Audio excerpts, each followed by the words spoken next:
and where there was a lot of pressure on John Paul to understand liberation theology and even to understand the theology of Pope Paul VI, who had written in Populorum Progressio that we hope to avoid political confrontations except in the case of long-standing tyranny where the fundamental rights of the human being are being violated. Paul VI almost gave an urgency for revolution. But John Paul was there in Puebla. Archbishop Romero was there.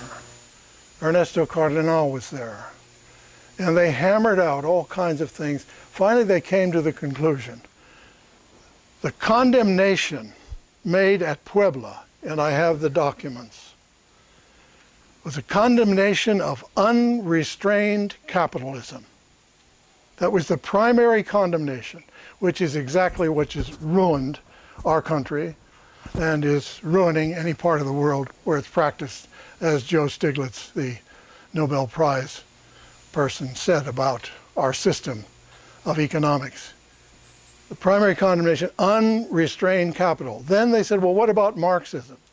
And in the Puebla conference, they said Marxist analysis is a legitimate academic exercise, period.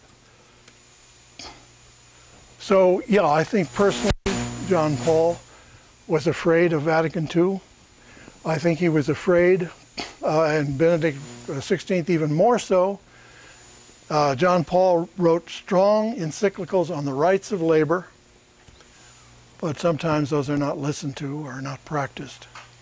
So I do think there has been a backlash against the council, and what we're doing is saying we believe that was the most important council in the history of the church, and we will continue carrying out what some people call liberation theology, which to us simply is theology and history. It's not a new fad.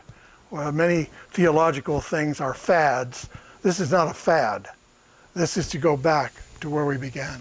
Yes? Just a quick question. Are you referring to the same Cardinal Romero who was assassinated while celebrating? Yeah, he was there. Yeah, he was there. It's a year before he was shot. Was a hand in the back again? Real quick, are there any other priests or deacons besides yourself or me in this room? Okay. During my time of preparation up there at the Graduate Theological Union in Berkeley, I had the wonderful opportunity of sharing classes with those members of the laity who were looking for, careers within the church and practice within the church. And it was a wonderful experience going to school along with fellow seminarians, Jesuits, Franciscans, Dominicans, and lay people, mostly women.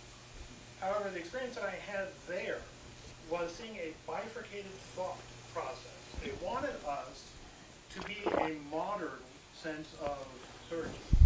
And they wanted to be a part of working within the church, but they also wanted to keep us separate. There was a sense of, I want you to fit a certain model, a certain mode of what I think you should be as priest. However, I also want this, that, and the other thing that are within liberation theology, mostly within the rights of living within the church, and what is seen even from Rero Navarro, going as far back as that. How would you speak to that bifurcated thought? Because I thought it was just maybe something that happened out there at the GTU, but I have found it also in Canada, on the East Coast, and even in the South. Not so much. That idea of, I want you to be this, but at the same time, I want a relationship with you that is in contradiction with that. How do you speak to the laity keeping us clericalistic while also challenging us at the same time? It's almost schizophrenic. It's a very important question, really. First of all, I can't tell you how badly I feel for all of the great people in the priesthood today because of this scandal. In all my years, I was never approached by any sexual aberration, ever. I was traveling my whole priesthood. I heard of 2 cases in my life of pedophilia, a pastor in one place, and a couple of students in another place that I heard from. That was it. It's the great silence. So I feel so badly for those who are in the clergy, and with this horrible thing coming down. It's really painful to see that. Also, yes, they appreciate the great work of, take the case of Father Roy Bourgeois. I'm in touch with him almost every day. He's for women's ordination. He's been protesting at Fort Benning. He's been in federal prisons for 5 and 6 years at a time. Mary Knoll just cut off the funds to him for his protests. Why? Because they want him to do what he's doing, but yet they want to try to comply with what the Vatican wants, and the two, it's just not working. Father John Deere, one of our great priests, I had him on my program last week. He's preaching in Las Cruces, New Mexico, against nuclear weapons. He gets the bishop to shut up. Well, he's not going to shut up. He's not here to worship a bishop.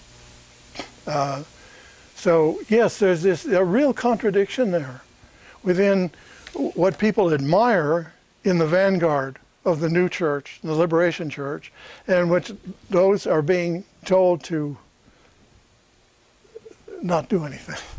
It's a terrible situation to be in, but I can only say that the trials are worth it, whatever the consequences.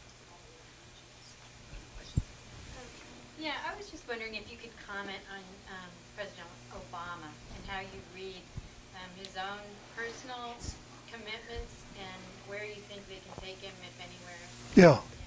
Yeah, well, we were so very thrilled with his election, and we're in a situation now where both sides, he's getting it from both sides. He's certainly getting it from us. Rahm Emanuel referred to us as the professional left. This is the dumbest word I ever heard. I don't even know what left means. I happen to be very interested in the human race. And the word, I hope Rahm gets out of there. I don't like him at all. But I'm terribly afraid that, thank you, that Obama is a victim of the insurance companies. Otherwise, we wouldn't have this rotten health program. Health doesn't belong under insurance companies. Shouldn't be there at all. They're not in the health business. They're in the money business. And he's catering to them. He's also catered with $700 billion to the bankers. I'm very unhappy about that. He's also being tempted to lay off the increase of taxes on the rich. You know, our background is so communal that there's no way that he could ever approach the early church, St. John Chrysostom, saying, if I have 2 pairs of shoes and you have none, I am a thief. That's the early church. Yes, sir. Yeah, I teach religious studies here at CSUN, and I must say that, can you hear me? Yeah, I said that I teach religious studies here. And I must say that from the tone of the flyer that I saw advertising this presentation, and some emails that I got inviting me to come over, I was expecting pretty much a free-for-all attack on the Catholic Church, which has become so fashionable lately. Fortunately, that's not what I found. No. I congratulate you for a very fine lecture. I find myself in agreement with much of what you said. But what I miss is perhaps a more detailed analysis of the sexual scandal. You seem to be taking for granted that what has been presented by the media is fine, the pedophilia scandal. In fact, most of the cases were not pedophilia, but pederasty. Child abuse is used equally for 4-year-olds and for 17-year-olds. There's something very wrong with that. And I'm really tired of these hypocritical attacks on the church based on this hysteria, social hysteria. And I think a voice like you would be very good in analyzing that more in detail and stopping the media on their feet. Because there is sexual scandal in all denominations, in all churches. It's not the same pederasty, intergenerational relationship with pedophilia. that's true children. Yeah. People listen, which were a minority of cases. Maybe that's the reason why you had so few notices when you were an active priest, because maybe we're looking at the global 50 years back, putting all together, inflating it for the media, for the rejoicement of these people who love this hysteria with children. And we have to be perhaps a little more, other than that, I love your lecture. I would like you to elaborate a little bit more on this. Well, I do appreciate what you're saying. First of all, people do sometimes expect that an attack has to follow. For example, I oppose all kinds of fundamentalism. Atheistic fundamentalism doesn't impress me at all. Many of the pop atheists writing today are very, very shallow. I respect atheists. I respect agnostics. I do not respect atheistic fundamentalists. I simply don't. I don't think they know what they're talking about. In terms of the media, it's always a disaster. Practically every time I've dealt with them, I said, oh my God, what happened? What I said and what they said. One time, what did I hear? Do you have a statement or do you want us to write one for you? So I agree, we have to try to be careful. I could be defensive and say we find pedophilia everywhere, which is true. You can find it among doctors, lawyers, etc., etc. We're dealing with one situation here which is very, very serious, and I wouldn't want to be simply on the defensive about it. Making the distinctions between who is attacked or how they're attacked, it is totally obnoxious and criminal in any situation. And so, yeah, I don't think the media has done well. They love excitement and they love nonsense. Yeah. Oh. I'm curious, how does liberation theology, how do you deal with borders, like national borders, like the sealing of the border with Mexico, about banning the needy from crossing over to having like we're a special club, and then there are these illegals. Yeah. How do you deal with it? How should we deal with it? Yeah, well, personally, I feel the nation state is as outdated as the city-states of old. I don't think the nation state has any much purpose anymore. The nation state can do nothing about global warming. The nation state cannot save the ocean. The nation state cannot save the air. The nation state cannot stop these stupid rapist type of wars that are going on. They can't stop it at all. So I don't even believe in a future for the nation state.